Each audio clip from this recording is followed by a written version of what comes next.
If you don't know Matt Kopp is the UW, University of Washington, Purple Caster Minions. Like, he's the admin. He is the guy. If you go to University of Washington and you play League of Legends and you know about their Facebook group, which has like 1 million Facebook members, although none of them play competitively, you know Matt Kopp. So, this is great. And Arf, what? How did he make it in this game? I thought he suffered parent aggro. That's what I heard. Yeah, so I don't know if any of you guys have parents. And by the way, Mother's Day is coming up. So just quick reminder, Mother's Day is coming up. If you have parents, sometimes they can make your life miserable. Unlike Callan's parents, who are make really my life awesome. That's right. I'm from Ohio, and I have family there. But when it comes to Mother's Day, I think of Callan's mom as my mother's. I'm getting her flowers. That being said, it looks like Arf is going to come back in. He was originally on the team. He was originally drafted. Looks like they pulled in an alternate for the first game. And so in this situation, we're going to see Arf back in.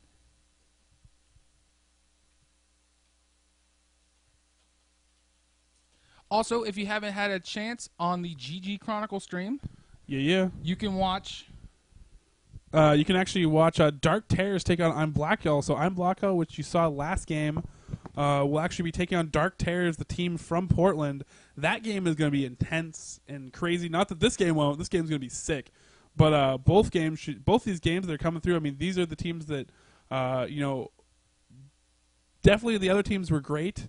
But these teams are all pretty stacked and fired up. So I'm really interested in singing. And yes, I believe some of you are realizing that there is a 2.4K ELO player in here, and that is Otter. If you do not know about Otter, he's amazing AD bottom. Sometimes plays AP mid, and he was actually a captain for the first Judgment and died in a fire. Yeah. So he actually Team Otter lost to Team Tkrain in the first Judgment. And if you're like, what? How's that even possible? It is possible, because here in Judgment, anything is possible. And that was cheap. I apologize.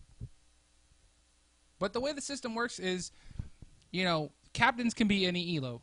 They just need to be experienced and be able to understand that they need to fill in, and they need to have that strategy of picking a team. However, the player list, because you only have a player pool of 32, the ELO can be from unranked all the way up to 2,400. And in this situation, I think Otter's like number 50 on the ladder, or like number 55. But that's what we're working with here. We don't want people to be excluded because they're their ELO. We do want people that can communicate and they love the game, and people that are excited to play in the format. Yeah. So I mean, the ELO ranges are going to go all the way from 2,400 to unranked, which is fine. It looks like we actually have a question. Do we plan on having an alternate day besides Wednesday? Wednesday really fits well with a lot of people because there's not a lot going on Wednesdays. Although we have a lot of opportunities in the future, especially if you're local to Washington, especially where you're actually going to be able to play Judgment possibly live, which is going to be pretty exciting for us. But as far as online stuff, we're actually thinking about. There's a lot of popularity here. We're thinking about maybe tweaking the format. We're going to see the next Judgment we have is slated for the 30th of May. Yes, and the next online after Judgment, that one, we might see the changes up of times and when we actually have Judgments. It's a complete possibility because we love the format. We want to have more people involved. And obviously, if you guys want to be a part of it, let us know on Facebook. Start a thread, post at us. Hey, I want Judgment. I'm interested in playing. Let us know, or tweet at us, whatever you want to do. And here's the best part. If you have a community that you're a part of, heck, we could try doing our Reddit community, but the whole Reddit community is huge. But sub-communities, for here in the Pacific Northwest, we know that the University of Washington is actually going to be running their own version of Judgment. Yeah, they're not going to call it Judgment because we trademarked that name. No, we told them, we basically said, hey, you know what, you're kind of in the similar situation for why we created Judgment. You have a bunch of players that don't necessarily have a full teams that are looking for players. Hey, why don't we let you guys, basically take our format and let it run for University of Washington Purple Caster, which we are friends with Evil Cookie in here, who does run the University of Washington Purple Caster Main. So we said, hey, you know what, try it out. We're going to be in MLG Anaheim. So and so the idea being is that subgroups, it makes a great fitting, because you can't be like, oh, well, I want to go play in a League of Legends tournament, but I can't drive, or it's online, so you can do whatever you want. But we like the aspect of being niche, and we know the players here in Seattle, Washington. I can go and shake these players' hands at events. So but the thing is like, if you're like, we're definitely going to be approaching the Vancouver. Like, if you've ever been to Vancouver, there's a lot of Canadians. I think actually a few of them are in this event. But we went up and cast an event in Richmond that they had 12 teams and almost 25 teams. Like, they had like 25 teams signed up, but 12 paid first on PayPal. So those are the teams that got to play. Like, I mean, there's just these communities where they have a ton of players, and the problem with some communities is that you have like 1 or 2 really good teams, and it makes it really hard for the other 6 teams or 12 teams or how many other teams you have. Like, it's kind of hard to want to go pay money, go to a LAN center, and get crushed. No one wants that to happen. So this kind of gets past that barrier. This is basically solo queue, but it's more competitive because you're playing for something and you're limited to 40 players. And the skill range is from 2,400 to unranked. Yeah, exactly. So, I mean, this is why we love this format. We're going to be introducing it into a lot of different markets or whatever. But yeah, if you say, hey, Highwind, I'm in a European server, I have no problem creating a European account and spectating and casting for a year, But if you got like a club, if you're maybe your high school's got a bunch of LoL players, or college communities are the best. Any college communities, if you say, hey, I got 40 or 50 people that I know are interested, we would love to run, we'll run it, and we'll cast it for you, or we'll tell you what we're doing, and we'll help you, help you get it out there. But for the current judgments and our schedule for casting judgments that we're running every 2 weeks, except the next one's in 3 weeks, we're going to make an announcement. We make the announcement on our Facebook, through our Facebook. So if you like us on Facebook, you'll be the first to know. So just subscribe to us on Facebook. You'll be the first to know when we run it. And then also there's the Northwest League of Legends group that I currently reside over. In a situation where we try to keep that's where we use Facebook as a medium to just keep people, especially locally, in the know. And oh my God, the blue team got Varus again. Yeah, Varus first pick. I actually really do like that pick coming out from TK Rain. We saw it from Dexter last time, and I've been playing with TK Rain, and every time he picked Varus, no matter what happened in the game, we basically ended up housing the other team and winning. So right now, Varus might be a ban. I think some of these teams might need to adapt. We'll see here. So far we only have one test. One test does not make a definite study here. So we're gonna test it out again. See if Varus actually does change it up, and I think what we might actually see is TK Rain down bottom as AD on Varus, and we might see Otter as TF in mid playing AP. And sorry if I'm a little quiet. I am going over our recent contest. I am looking at the Twitter mentions. I'm specifically looking for any Riot employees that may have retweeted. I am going to go ahead and say, you guys are really awesome. These are a lot of cool tweets. They're like, there's a lot of Riot employees I've never heard of. I definitely like Dreamgazers, who's like, hey freak, Nigasaur, Pendragon, Byronic Hero. Like, he's just throwing it out there. He's like, I don't care who you are, let's do that. Well, those are the top dudes. But have you ever heard of Riot Hef or Riot Montag or Riot Runan? Like, I've heard Montag. I haven't heard Hef or Runan. Riot Jaws. There's a lot of cool Riot employees. There's a lot of Riot employees now. There's a lot more than there used to be. I mean, back in the day, like they say, hey, we started with 40 people. They're making like 500 people now. Like, their company's so huge, they're making money. Yeah. So the R5 pick, the chat or the client did bug out for a bit.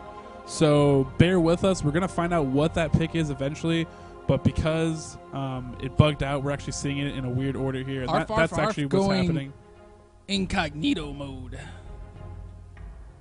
Yeah, it's a secret pick. It's elite strategy. It's actually kind of a cool bug, not gonna lie.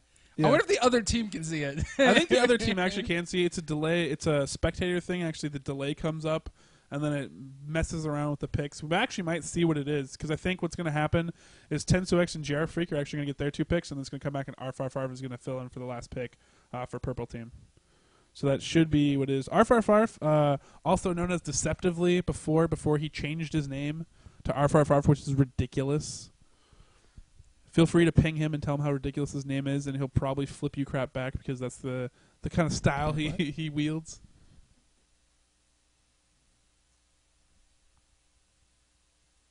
I'm messaging R5 right now, trying to see if I can get some secret infos. But supposedly he clicked quit because he's a noob. Oh, that's pretty pro. But I don't know how that works. So wait, is he still? So is he not in the game? He's supposedly in the game, but I don't know. Intriguing. It's okay. I still like the incognito pick. I'm seriously, I actually think that it's going to fill in here in a second. Actually. Okay. And GR Freak picking up Vlad. Now GR Freak was actually a really stud AP mid for the first Judgment. He actually was on the winning team, and for Evil Cookie, and he was beating other AP mids that were outclassing about 400 elo. You know, he's actually a really, really competent AP mid player. So I'm actually really excited to see how he actually does do against Magyx. Now, I know when I was playing for Evil Cookie, I actually did get a chance to play AP mid for them. Oh yeah. And they told me that they were kind of worried because Magyx was very limited in his champion select. He's only like a 1200 player. They said, he's probably only going to be able to play Karthus. And then basically I played Morgana for them, and I was like, he should be able to play Morgana. Like, hopefully, I think he can probably, if he can play Morgana at all, if he's played it at all at least, it's a pretty safe pick. Go with Morgana. It looks like they are going to go with Morgana here. And R5 picking up Graves. Sweet. Yeah, so it looks like Jax was the incognito pick, which is kind of cool because I personally like Jax. Oh, someone was talking to me about underrated champions. Yeah, there you go. Jax, Maybe definitely Jax one is of in them. there. I actually think Jax counters Vlad. Huh. Or at least in a pro game I was watching. Not gonna lie, I'd watch a lot of pro games. I think it makes me a better caster. I think it makes me a better player. It's good info. Yeah. See what the pro teams are doing. At least it gives you some insight, and I prefer watching them scrim. But if all that's on is solo queue at the 2400, I'm like, sweet. Not gonna lie, if Otter streamed, I would just watch Otter. If Otter was a pro player, he'd be my favorite pro player. But Highwind, you don't actually have to have him stream anymore. You can just click and watch him on your friends list. That's true. Just saying. But I don't always have the law client available to me at work. That's true. Which I'm not saying I might be watching streams at work. Because that would just be bad. No, that's not productive. That's not productive for work. We don't like to do that. So looking at the teams real quick, right here, Evil Cookie, the champ, he's coming in with a really strong lineup. The thing to look for him, he actually does main jungle. So him playing Udyr, is something I do like to see. His Nocturne was banned out. He does love to play Nocturne. It's his favorite character. You can actually see it on our little display background that we made up for Judgment.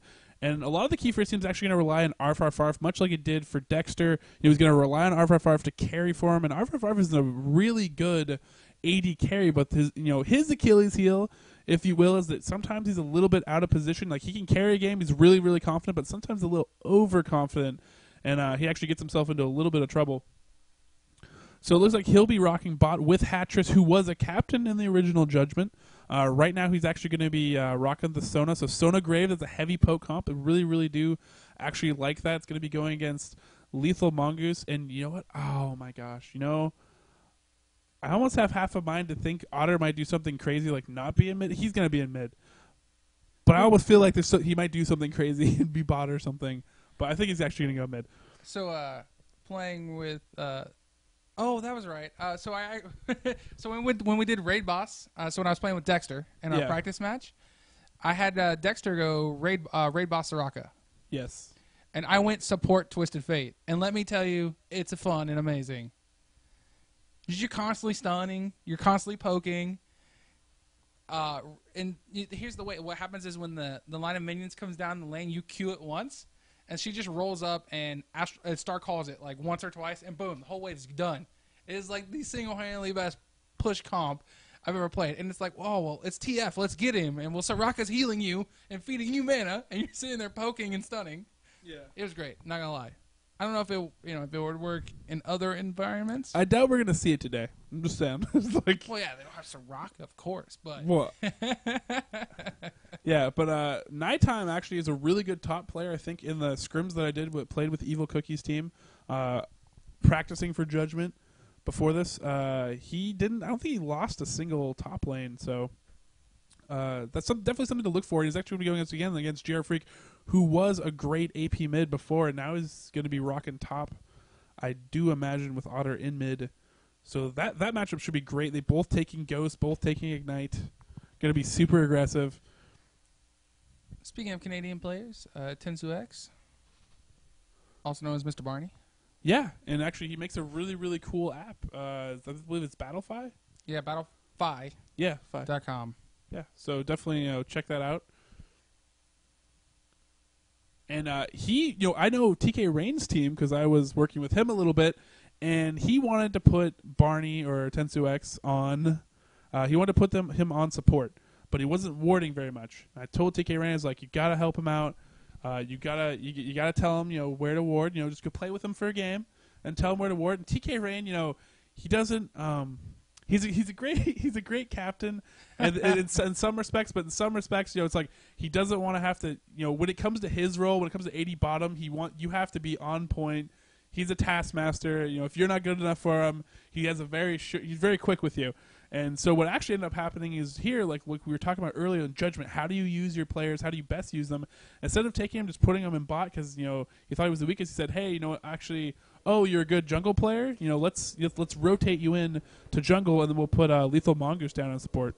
So if you guys have ever streamed and you've had dual monitors, sometimes the game will load in the bottom right-hand corner in a weird place. Don't worry, it's easily fixed by opening up the settings and then changing it to full screen. Pressing Alt-Enter will allow you to actually press that, and then you can swap it back to borderless. So just quick tips for those that are learning to stream or interested in streaming. If you do get that error, that is the way out. And actually, I think if you're jumping into spectator mode, this happened to me. Just spectating a friend. It happened, so we're gonna have. You know what? Evil Cookie told me. He said we're gonna invade every game, and I don't think they saw this. This is the epic stare down because stuff is gonna go down, and there we go. And will he get a big pulverize? He will get 3 members. The power shot comes through. Will he be able to get this? Evil Cookie really wants that first blood. He's gonna get it and give up his life in the process. And Tensu-X, he really wants that kill. Barely escape, dodge that Dark Bunny. He's going to come back around on Arf is going to flash over the wall. Will they get up? The stun comes in, and he will get picked off. GR Freak picking up the kill before the arrow comes in and everything else that can fly through the air at him. And there's 2 kills for TK Rain, 1 for Evil Cookies, and that's the way I like to see a game start.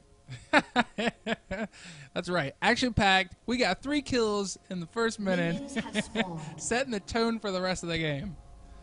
Yeah, it's also important to look at where the kills went on to. So Arf was able to pick up one of those kills, so he will pick up a blade and actually get some attack speed in there. And then GR Freak picked up the kill, carries, and Otter got a kill. Ooh, don't ever want to give Otter a kill. He's actually going to pick up an extra health pot in the process. And GR Freak looks like he is too, and he's going to grab an early ward. So if you want to come in for an early gank on him, it's not going to be good. And Otter, the one bane of having Otter on your team, his internet sucks. His internet sucks. He DCs. It's one of the things that's held him back a lot from actually being a pro player. And the problem with this game is unless the other team agrees to restart, there's actually already been first blood. Yeah, there's no restart. Yeah, there's no restart. So this is really unfortunate. Now the good news is, like we talked about earlier, is the Morgana player isn't necessarily like a 2400 elo player.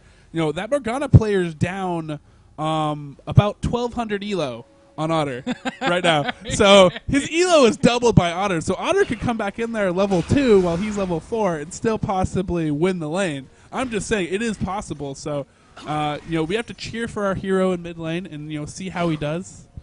So is Morgana our hero? Yeah, Morgana's our hero. We're going to vote for him. And actually he's going to be probably facing off against Trundle now because Trundle's going to have to go cover this mid lane. And hopefully Otter does return. It would be a really, really unfortunate thing to actually see Otter not be able to continue in this game because of a DC.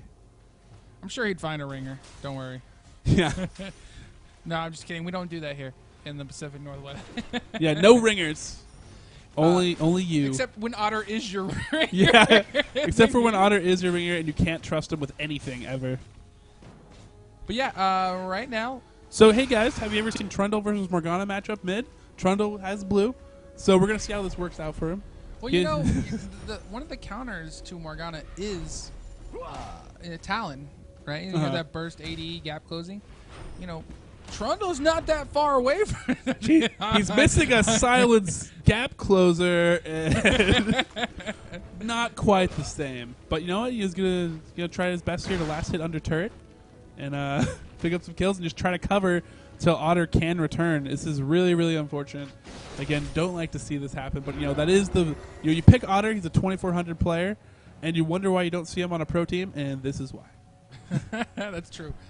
But you know, I would pay for his internet if he were to go pro. Yeah, if he goes, if he would come play on a Raise Your Weapon pro team, done. Yeah, done. Let's do it. I'll bring in the truck, anything you need, whatever you need to get internet to work in there. We'll make it happen. And so this should be. Speaking of the devil, he is back. And lo and behold, level 4 Morgana. So let's see if Otter, he's going to spot at a disadvantage now. So he's down 3 levels, but he's up 1200 elo. Is that enough? He's up 1200 elo. And actually, a little exchange coming up here. Will Evil Cookie actually be able to win this? Jerfrix actually going to pull the try around this. Great stun comes in with the Ignite, and great gank up there. Up top, Evil Cookie living on the edge. Love to see that. And now Otter is in lane. He gets his last hit, so that's a good sign. He actually did have a kill, so he's gold wise. He's probably not.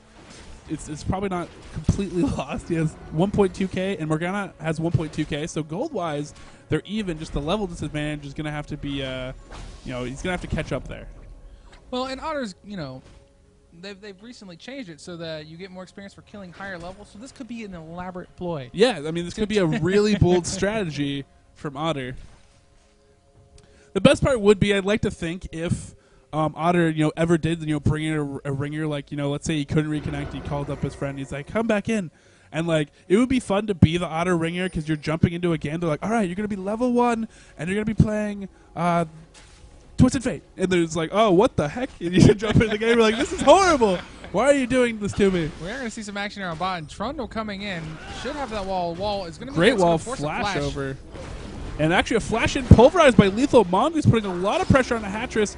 And that actually is a really important thing. I know playing with the team, Evil Cookie and 10-2X needs to run and get out of this. He will get out of this. But playing with them in their practice matches, one of the concerns is, Hatris, he has to be on point with his moves. And I know at least, playing Sona, he was doing pretty good, but playing Alistar, he was having a little bit of trouble. So they might try to pick on Hatris here and try to make something happen in this bot lane and, basically put Arf on tilt and then win. Likewise, if they want to put Tkrain on tilt, just get any kill in bot lane and you're set. Like, you can you want to, basically put a lot of pressure on Tkrain. You can kind of make him fold a little bit. Oh, and no. LethalMongoose is going to be caught out top. Great pulverize there, trying to escape. Will be able to do it. Gray's going to come in, burst him down, but the heal comes in to clutch to try to save Evil Cookie with the flash tiger stance or bear stance in there, and he's going to get himself a kill for his team. And great move right there. Yeah, so with the disconnect and actually starting down, they were down 2 kills. They've now come back. They've got a gold advantage. We've got ourselves a game right now. or at least a mountain to climb because Otter 2 levels behind. 3 levels still. It's hard out there for a pimp. But up top, actually, we did see that Jax was actually hiding in the brush, and what JR Freak did that was really clever is, he's like, I can't see you, but if I Tides of Blood, I don't have to see you to Tides of Blood, so he's actually Tides of Blood, and he could actually get Jax's location in the brush by using Tides of Blood when he's near there, so actually a smart move. And he can also tell that Jax is, in fact, in the brush still. He hasn't blue-pilled or anything crazy like that. So a little bit of pressure going on. You can actually feign pressure a lot of times as a top lane if they don't, they haven't kept track of you. And JR Freak in a lot of trouble here. He's going to Hemoplague. The try escape out of this. Nightime just needs to have one more jump to reach him to try to get the kill. Will he try to dive it? He won't, but he will get the Ignite. He will dive and do it. And he's only going to take 1-2 turret shots. He's going to barely survive. So again, Nightime, like I said, stud top player. I don't think I ever saw him lose a lane. And with a little bit of help from Evil Cookie early, they're looking very, very solid up top. So as Tkrain's actually going to want to go back and shop at some point. They're going to want to try and shove this lane into the turret before they go back. Arf also probably wanting to shop at some point, but here comes the ult. A great ult in there. Heal comes in, but he actually gets headbutted away, so he headbutts and misses the pulverized combo. Again, that is a really tricky combo to do. It takes a lot of practice. Pros miss it all the time. So that is the hard part. Alistair actually has a lot of skill in the fact that if you can land that combo, it's really effective, but if you miss it, it saves people sometimes. Yeah, when we talk about worst feelings in the world, that's getting up there, especially if you put yourself in a bad position or you save somebody. I know I've played Janna before, and I'm like, ooh, that might not have been the best ult ever. That might have been the best one, too. Or Lee Sin kicking someone to salvation. You're like, oh, I thought I could have got the kill, and I didn't. So. Yeah, and whenever that happens, whenever you accidentally do something like that and you save someone, just go into all chat and type, you know what, you owe me one. and maybe they'll return the favor. And you can be fine, but because sometimes you got to be a good guy and you got to save everybody, and you forget because you're a support, and you're like, I just want to save everybody, and then you're like, oh, I wasn't supposed to save the entire enemy team from our AOE ults. I'm sorry. And then Amumu cries and walks away because the ult missed everybody. But anyways, a heavy advantage actually for Nightime up top here. He has 1 kill, 2 assists. CS he's not winning, but the kill advantage, is pretty heavily in his favor. I think Vlad might have a chance once he hits level 9, but until then he's going to be a little bit behind. Yeah, there's still... I think what they're going to want to do is try to set up a TF gank, but because he's behind in terms of experience, he really can't... he has to stay in lane. He's got to continue to get the experience. It's not the same as a typical game. And honestly, Vlad needs to be careful. Vlad will be his strongest at level 9. Well, in lane. Yeah. And so he should be looking to avoid exchanges until he hits that level, especially against Jax, because Jax can actually just continue to dive in, and he's actually going to put a lot of pressure on Vlad, and Vlad's not going to have enough damage to burst down Jax. Especially with Jax is always going to get that bonus magic resist. So he's just going to want to be careful and just wait until he can actually kind of poke Jax down with that low cooldown on Q. And what's interesting here is Otter, he really, if he wants to get back into the mid lane, he really has to just farm better than Morgana. But Morgana has been handed to him. Magyx is actually doing a great job farming here, and I actually really like his play. He had that early advantage, he was spotted an advantage there, but he hasn't fallen off. He didn't miss a lot of CS, make any mistakes in that, so he's able to still keep his advantage against Otter in this mid lane fight. Our hero. Right? Yeah, our hero. Magyx, the hero of this game. Lowest elo. Our vote for MVP if he actually goes on, they win this game. Or they win the finals, because they're going to need a stellar performance by him. You can't just rely on all the other lanes. AP mid is very, very important for the early pace of the game. If you lose that early mid, you get a lot of roaming situations, and a lot of the early to mid game is dictated by the AP mid. So very, very important. So what I would probably do is try and set up a quad gank here in bot lane with Twisted Fate and Trundle, especially if they have vision. It looks like that's what they're doing. Because I don't know Gold card getting Alistair charged up. Flash up. And it's up, and it is on. Coming back in behind. Arf going to quick draw out of this, and Hatris will definitely go down out of this. Has no escape, getting completely mobbed right there. Great work by him, and Otter's just throwing a gold card just because. And the ult's actually coming in. They're stacking ult still. This turn aggro's being passed off. Arf, I don't think they expected this at all. And they're actually going to pick up a double kill. And wow, Jack's actually putting a little pressure top, and now we actually might see a dragon come in here. Morgana Magix doing a good job, our hero pushing into the turret. But great gank set up there, and if they get a dragon out of this, that should be really good. Yeah, I think actually give them the lead. Well, I think that was their original intention. And they said, hey, we have this mobility. We have a lot of CC between Alistar and gold cards and a wall, that if we can set up a quad gank and it goes somewhat successful, we'll just take dragon. That's the best part. At anywhere between 8 to 12 minutes, hey, you set up a heavy gank. And a trade coming up here. Looks like Jared Freak will go down to that ignite, and Nightime will he fall as well? No, he's barely going to survive. Nightime doing a great job up top, dealing with Vlad and limiting GR Freak, because it is important to limit Vlad, and you reduce a lot of that damage. It's going to be really important when we get into the team fight stage of this game where we're fighting over dragons and other objectives. Yeah, and Jack is going to be one scary beast later.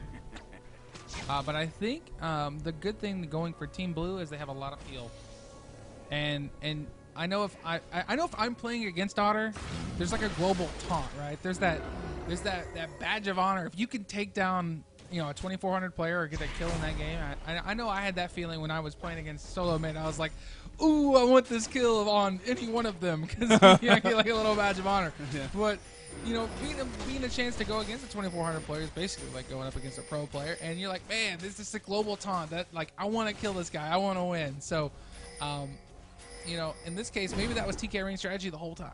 And here comes the TF ult. Yeah, nice pulverize a lot of great movement here. It's going to be Crescendo coming in, trying to protect them, but Hatris will fall right away. Arf, trying to trade here. He wants Otter so bad. Will he be able to get this? Great headbutt away, and Evil Cookie, will he be able to catch up to him? Flash after. Bear stands, great move right there. Now they're focusing back on him. Magyx, our hero, he's coming and rotating in. Will he be able to pick up a kill? He's actually going to soul shackle just Tensu, and they're not going to be able to convert that. And now I think this bottom turret should be safe here. So we trade Otter for a support. So actually good trade for the red team here, or purple team. And I'm gonna go ahead and take an opportunity to call out Otter here. And then maybe this is the reverse ringer we talked about, because not only did he miss gold card once, he missed it twice. He didn't even throw the second card out there. He hit a creep. Which, if you have played Twisted Fate before, it's really easy to do, because sometimes his attacks just go out of nowhere once you've pulled that card. Yeah. But yeah, he missed it twice. Yeah. Pro moments with Otter, 2400 elo. What? And Tits is and I don't know if Tits is going to be able to 1v1 R55, especially with a turret. I know he won't. So Tits is going to back off here, being a little aggressive against R55. And Trundle actually is really good anti-AD character, but not quite good enough to go 1v2 with turret. And he's actually going to come back in here, and R55 is out of mana, so he actually cannot quick draw out of this. Pulverize, ult coming in, and will they be able to convert this? The heals coming in, Ignite going down, they will pick up the kill.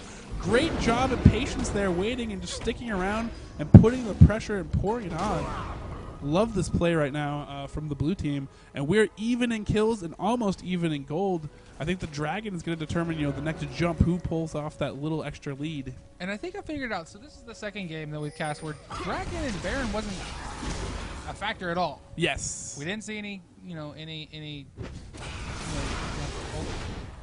Man, every time I want to talk, GR Freak, you get in there and every time I go for analysis. He wants to pick fights, he knows. Wait, we have a pause button. Let's pause in the high. Just kidding. We're not going to pause.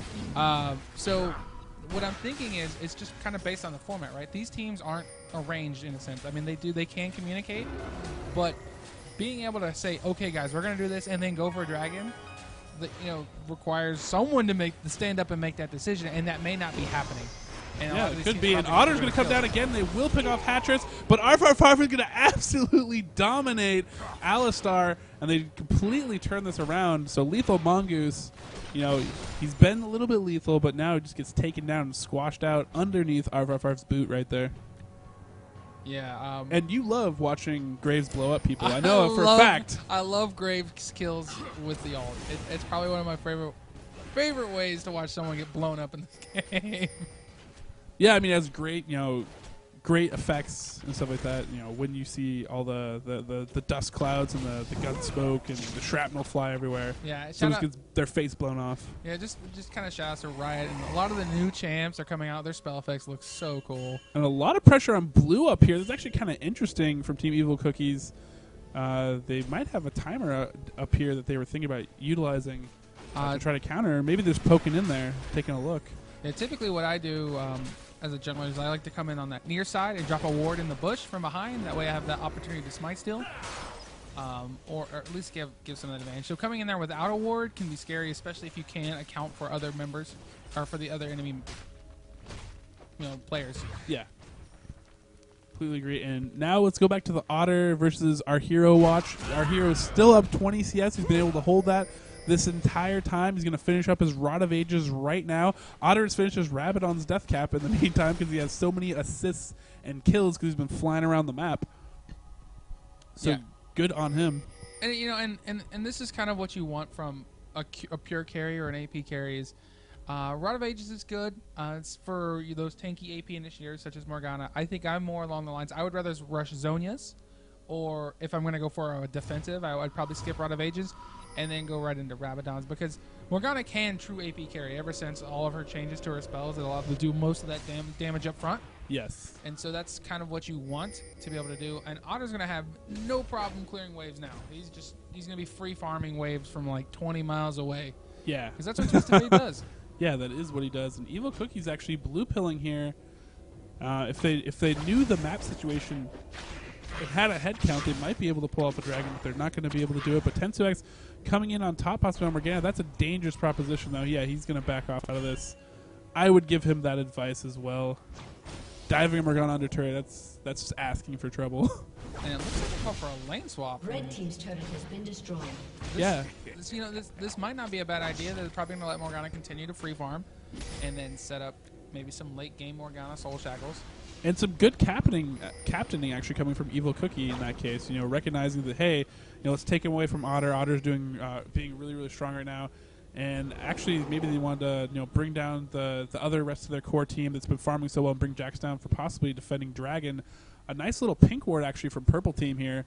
They actually have it down so they actually have vision control onto Dragon. And I was just about to comment that we're almost 20 minutes in the game in Dragon, the sole winner. And now of this we're going to have a foray. fight either way. Something is going to go. Jax actually hasn't rotated in. They have a ward on this, so it's not like they don't see what is going on. Otter might actually be trying to delay the rotation from Jax, but Jax just not rotating down. They're just going to take this Dragon. So Evil Cookies, maybe his team's a little bit scared here. They don't necessarily want to fully commit. And Otter comes in there. Crescendo comes in. Evil Cookie trying to defend himself. There's no turn here. They will pick up another kill, and maybe they pick up two. No, they don't, but R5 comes in trying to deal a lot of damage. Human Plague is on him. Will they be able to finish off? It's going to be so close. Jax come in with the defense stun, but they will pick up the kill. Tensuex will fall in the process, so giving up Tensuex is not too bad of a trade for picking off the AD carry and the captain, Evil Cookie, in the process. So Blue team's turret has good been move by there. And there you go. destroyed. Magyx pushing top. Our hero taking down another turret. All right. Like go a hero. boss. Magyx is a stud. They did pick up Dragon, and they got 2 kills, and even though they traded a turret for a kill, definitely not a win for the Purple team. Yeah. And for those who are wondering, we actually do have colorblind mode on. For those that are colorblind, a cool feature that Riot put in. I'm glad that Riot did do that. I think it's really cool that they realize that they have a diverse demographic of people that watch and play their game. So cool little feature, and I'm glad that we can actually use it. And as as I'm looking here at the kill, I'm looking at the individual champions. All the carries are doing a good job, in terms of farm and kills, and this is this is going to lead to some explosive fights here later. I think the next objective Baron should be heavily contested. That's going to be the key to winning this game because neither team is out of it by any shape or means of the imagination. Yeah, everybody's still very much in this game. As I stutter over every word possible in the English language, and what I'm trying to say is map control is going to be key. So Tkrain in a little bit of trouble here. Back off, and LethalMongoose have to do a good job protecting him. Great pulverize under turret. Good job there. But yes, map control is going to be very, very important. If we look, it looks like JR Freak is under duress again, and he will fall to Jax. And Nightime is just a beast. They're going to have to, figure out a way to deal with him soon. But yeah, if I look at this, blue team has a little bit better warding. Right now, purple team only has 1 ward onto Dragon. R5 just waiting patiently. They really want to jump Tkrain. Tkrain, he's he's playing with fate here a little bit, playing with fire. And these are the kind of strategies that develop in this format. You identify who your weak players is or a weakness, and you try to expose that. And in from behind, LethalMongoose again. And then they have Otter come in.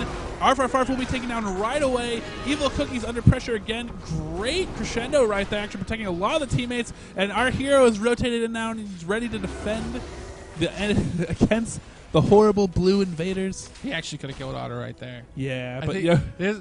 there's the time where you're like, I know my champion really well, and I know how aggressive I can be. Could have been a little more ballsy there. Yeah, I think our hero wanted to protect his kills. Dark binding. He could have, but you know, sometimes you're like, ooh, you know, my team's in reverse. Maybe I shouldn't go in. I would have gone in. It might not have been the right decision, but I'd have been all in. Yeah, I think actually he could have afforded to go in. I mean, Jax was rotating over, Udyr was there. They're both, you know, tanky characters, and so is Morgana. So if they even try to tear down Morgana, in the meantime, it would take them so much to get through it. And there's a lot of stuns and AoE. You know, both these teams heavy CC. So I actually, you know, I like the play there. I like what Blue is doing. Blue's, you know, very much, you know, they're taking advantage of the fact that, you know, these aren't, you know, practice coordinated teams that have been practicing for months or something like that. So they're taking advantage of, you know, Otter's ability as Twisted Fate to rotate around the map constantly and come in with stuns and convert kills that way. You saw right there, they came in and they caught Arfarf out, but there was a lot of great retreating from the purple team. And the response from them actually was pretty strong. Like, they actually, you know, Otter went down really, really low. They could have possibly turned around there, like you said. Like, he could have went there and killed, and they could have really converted something there. So both teams need to be careful. There's no big, huge advantage for either team right now. Obviously, the blue team has a bit of advantage. Right now, they have about a 4K advantage. They're playing around with about 3K, actually.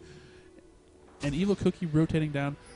But I really, really like the play from both teams, and we're sitting at 25 or 24 minutes, head up towards that 25-minute mark, and we're basically, pretty much all intents and purposes, pretty even. So, yeah, I think if I'm the purple side or red side, what I want to focus on is, I know Vlad is their weakness, and Cookie just rolling in there for somehow. No one will blue pill ever.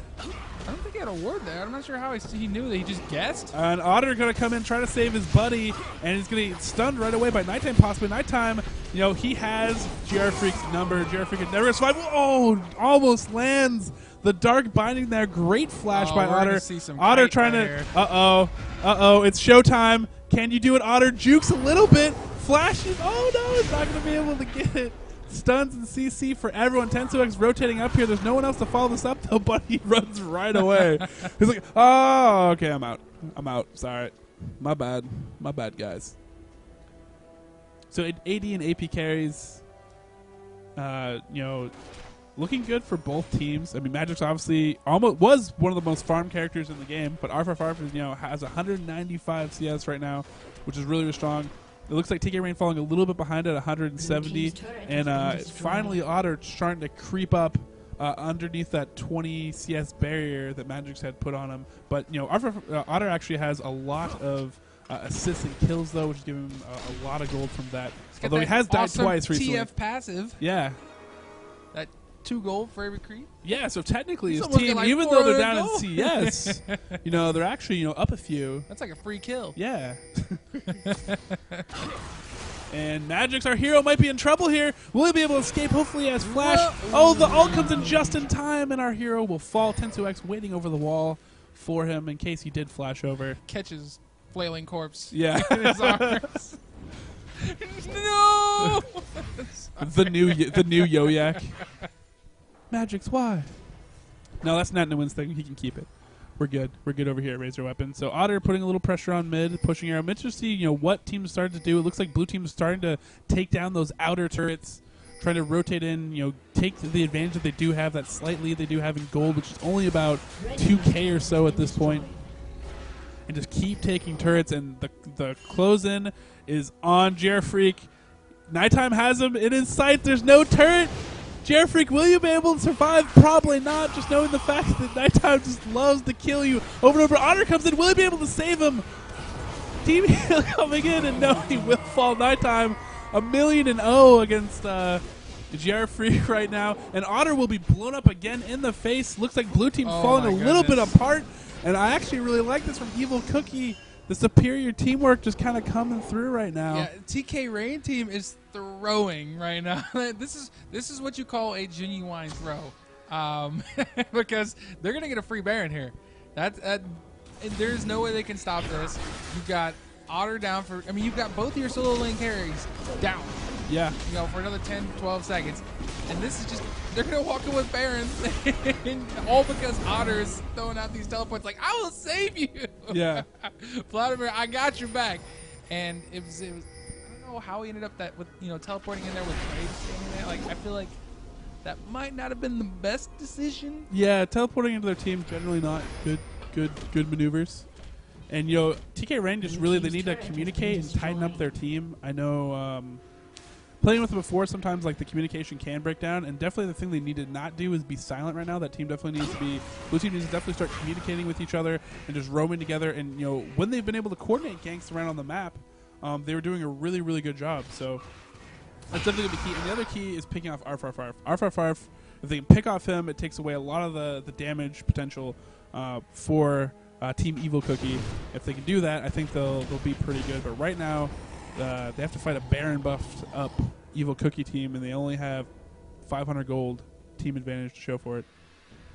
That's true. I feel like the purple team is, you don't know how high or how much advantage you have in the game when you're playing. You can press all and you can look at, you can do the math, say, wow, we're only up or down a couple kills.